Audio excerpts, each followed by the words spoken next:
ఆశ్రమంలో మహర్షుల వారితో మీ అనుబంధం, ఎందుకంటే రాజా సార్ కూడా రమణ మహర్షి గారి పాటలు ఆయన చేయించినా కూడా పాడించిన స్టేజ్ మీద ఒక పాటతో మొదలు పెడతారు ఆయన పాట కచేరీలన్నీ కూడా. జననీ జననీ జనని జగం నీవే జగత్కారణియే తరర కళ్యాణ రాగం. అవునండి. సో మీ ఆధ్యాత్మిక ప్రయాణం ఏంటి సార్? ఒకవైపు ఇంత చమత్కారం, ఇంత అసలు కదిలిస్తే ఇలా నవ్వించే పంచులు పడుతున్నాయి దానిచ్చి, ఇంకోవైపు మీరు ఇలా ఆశ్రమాలకు వెళ్తారంటే అర్థం కావట్లేదు. అంటే బొమ్మ ఏమిటి సార్ మీ లోపల మదనం ఏమిటి ఆశ్రమానికి వెళ్ళడానికి?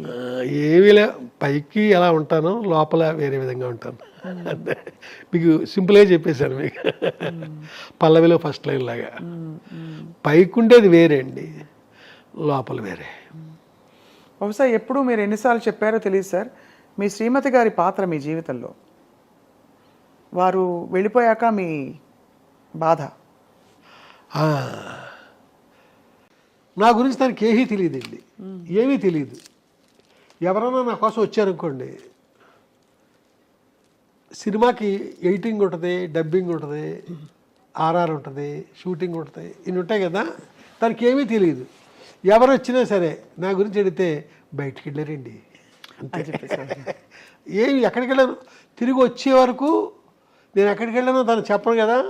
అలాగే నేను బయట అవుట్డోర్ వెళ్ళాను అనుకోండి షూటింగ్కి, తను ఫోన్ చేయడం కానీ ఏమీ చేయదు. నెల రోజుల తర్వాత మళ్ళీ ఇంటికి వెళ్ళాకనే నాతో మాట్లాడేది. ఈ లోపల ఫోన్లు గిళ్ళు ఎప్పుడు తను చేసిన గుర్తులు లేవండి. మీ వరకు అది స్వేచ్ఛ కదా సార్, చాలా స్వేచ్ఛ. అంటే ఒకలా చూస్తే మీకు బోల్డ్ అంతా, మీరు చాలా మందిని కలుస్తారు, బోల్డ్ పనులు ఉంటాయని. మీ పిల్లలు సార్ మీ బాణీలోకి మీ లేదండి. మా పిల్లల్ని వాళ్ళ అమ్మ ఏం చేసిందంటే, తనలాగే నాన్నగదిలోకి వెళ్ళకండి, ఎప్పుడు ఏదో పని చేసుకుంటూ ఉంటారు, ఇలాగా వాళ్ళు అలాగే అలవాటు చేసింది. వాళ్ళు వాళ్ళ అమ్మలాగే ప్రవర్తిస్తారు. నా సినిమా ఇండస్ట్రీతో సంబంధాలు అసలు అది. మరి వంశీ గారు ప్రపంచంలో ఇప్పుడు ఎవరున్నారు? ఎవరు లేరండి, ఎవరు లేరు.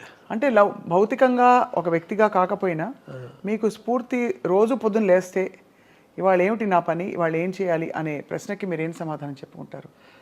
ఇంక ఏం చేశాను నాకు నేనేనండి. ఇంకా మా పిల్లలు కానీ నా వైఫ్ కానీ వాళ్ళు ఎవరో ఇక్కడికి ఇన్వాల్వ్ అయ్యి ఏమి చేసేది ఏమి ఉండదు.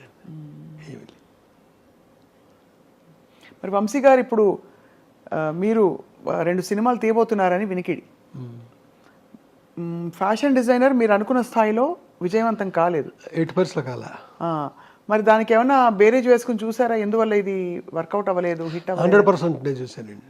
ఎందువల్ల అవ్వలేదు కూడా నాకు అర్థమైంది, అవ్వకపోవడం కరెక్ట్ అని కూడా అనిపించింది.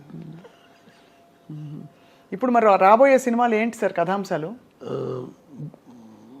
అంటే ప్రతివాడు కూడా బాగుంటుంది రేపు పొద్దున్న నా సినిమా అనుకునే చేస్తాడు కదండి. అవునవును, బాగోదని ఎవరు చేయరు. రేపు సినిమా డెఫినెట్గా బాగుంటుంది అనే నమ్మకంతోనే నేను మొదలున్నాను. ఈ సినిమాలో ఎవరు సార్ తారాగణం? ఎలాంటి కళ్ళు కనిపిస్తాయి? అక్కడ దాకా రాలేదండి, ఆ కథ జరుగుతూ ఉందండి. తెలిసిన మొహాలు ఉంటారని ఆశిస్తున్నాం. తెలియని వాళ్ళు, తెలిసిన మొఖాలు ఏవో మరీ స్టార్స్ అలాంటి వాళ్ళు ఉండరు, ఈ పాపులర్ కమెడియన్స్ వాళ్ళు ఉండరు నా సినిమాలోనే. తర్వాత వాళ్ళు పాపులర్ వచ్చేది వేరే సంగతి, ఉండరు. ఒక మోస్తరు మనుషులతోనే వెళ్తుంది. ఇప్పుడు ఏప్రిల్ 1 విడుదల ఉంది, ఎవరున్నారు? అవును వాళ్ళు దృష్టపడ్డారు ఉంది, ఎవరున్నారు? గోపిక గోదావరి ఉంది, ఎవరున్నారు? అలాగే నాకు ఆర్టిస్టులే వాళ్ళు, బట్ పాపులర్ పీపుల్ ఉంటారండి. అలాంటి వాళ్ళతోనే నాకు సినిమా పండుద్ది, లేదా ఫ్లాప్ అవుద్ది.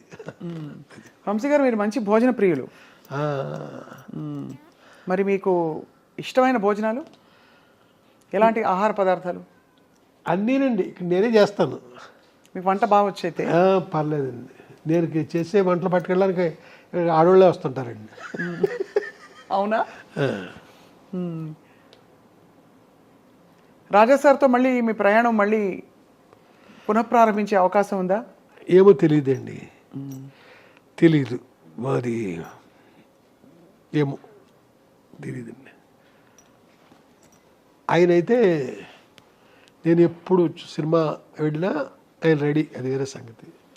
ఇక్కడ చూసుకోవాలండి ఆ బడ్జెట్లు అవన్నీ పూర్వలా లేవు, బాగా పెరిగిపోయినాయి. మరి ఇక్కడేమో నాకు అది అందుకోగలనా అనే రేంజ్కి నేను ఆలోచిస్తాను. అవును, అదొక చాలా పెద్ద. సార్, ఎవరు ఇతర సంగీత దర్శకులు మిమ్మల్ని ఆకర్షించలేదా? అంటే ఇష్టపడిన వాళ్ళు ఇతరులు ఉన్నారా, ఇతర సంగీత దర్శకులు? లేదండి, నన్ను చాలామంది గౌరవిస్తారండి. కీరవాణి గారు, లేకపోతే మన మణిశర్మ, వీళ్ళందరికీ నేనంటే చాలా గౌరవం. అలా కాదు, మీకు వాళ్ళంటే ఇష్టం? అయ్యో, వాళ్ళ పాటలు.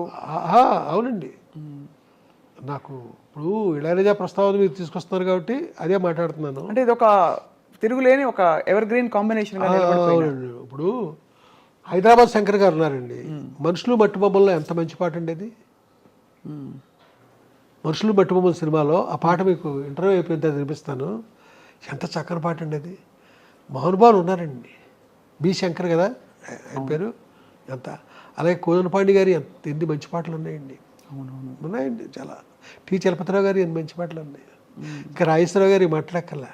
అమ్మో అసలు. బాపు గారు, గోపిక గోదావరి ఎవరున్నారు. అలాగే నాకు ఆర్టిస్టులే వాళ్ళు, బట్ పాపులర్ పీపుల్ ఉంటారండి. అలాంటి వాళ్ళతోనే నాకు సినిమా పండుద్ది, లేదా ఫ్లాప్ అవుద్ది. వంశీ గారు, మీరు మంచి భోజన ప్రియులు. మరి మీకు ఇష్టమైన భోజనాలు ఎలాంటి ఆహార పదార్థాలు? అన్నీనండి, నేనే చేస్తాను. మీకు వంట బాగా వచ్చైతే? పర్లేదండి. నేను చేసే వంటలు పట్టుకెళ్ళడానికి ఆడవాళ్ళే వస్తుంటారండి.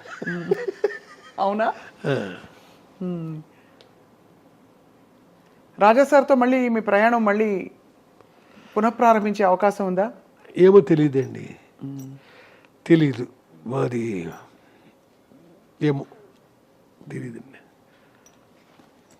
ఆయనైతే నేను ఎప్పుడు సినిమా వెళ్ళినా ఆయన రెడీ, అది వేరే సంగతి. ఇక్కడ చూసుకోవాలండి ఆ బడ్జెట్లు అవన్నీ పూర్వలా లేవు, బాగా పెరిగిపోయినాయి. మరి ఇక్కడేమో నాకు అది అందుకోగలనా అనే రేంజ్కి నేను ఆలోచిస్తాను. అవును, అదొక చాలా పెద్ద. సార్, ఎవరు ఇతర సంగీత దర్శకులు మిమ్మల్ని ఆకర్షించలేదా? అంటే ఇష్టపడిన వాళ్ళు ఇతరులు ఉన్నారా, ఇతర సంగీత దర్శకులు? లేదండి, నన్ను చాలామంది గౌరవిస్తారండి. కీరవాణి గారు, లేకపోతే మన మణిశర్మ, వీళ్ళందరికీ నేనంటే చాలా గౌరవం. అలా కాదు, మీకు వాళ్ళంటే ఇష్టం? అయ్యో, వాళ్ళ పాటలు. అవునండి. నాకు ఇప్పుడు ఇళయరాజా ప్రస్తావన మీరు తీసుకొస్తున్నారు కాబట్టి అదే మాట్లాడుతున్నాను. అంటే ఇది ఒక తిరుగులేని ఒక ఎవర్ గ్రీన్ కాంబినేషన్. అవునండి. ఇప్పుడు హైదరాబాద్ శంకర్ గారు ఉన్నారండి. మనుషులు మట్టి బొమ్మల్లో ఎంత మంచి పాట అండి అది. మనుషులు మట్టి బొమ్మల సినిమాలో ఆ పాట మీకు ఇంటర్వ్యూ అయిపోయిన తర్వాత వినిపిస్తాను. ఎంత చక్కని పాట అండి అది. మహానుభావులు ఉన్నారండి. బి శంకర్ కదా ఆయన పేరు. ఎంత. అలాగే కోదనపాండి గారి ఎన్ని మంచి పాటలు ఉన్నాయండి.